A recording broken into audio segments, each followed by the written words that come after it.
Spotted ang anak ko, nagdidilig. Hindi ko na yan inuutusan, guys. Nagkukusa na lang yan. Kasi naging daily routine na niya yan, guys. Tuwing hapon, nagdidilig siya ng mga halaman.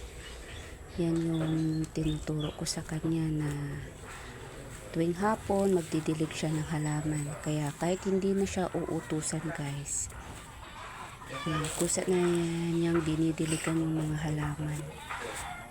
Yan, tinuturo ko sa kanya kung saan yung didiligan niya. Yan. Alam na niya kung ano yung mga didiligan niya. Kaya pag nadilirotin na kasi nila yan, guys, tatandaan na nila kung anong gagawin nila.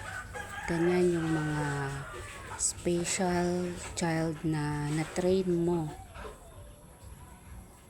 Madali lang naman silang i-train, guys.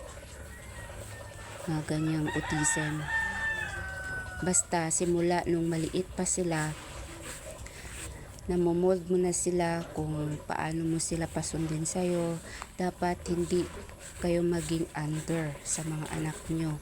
Kailangan may takot sila sa inyo.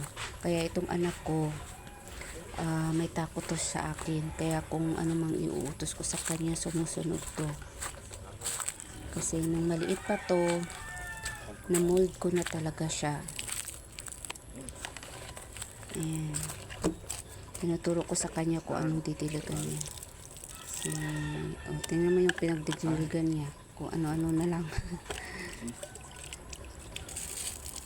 Ayan. Suha yan, guys.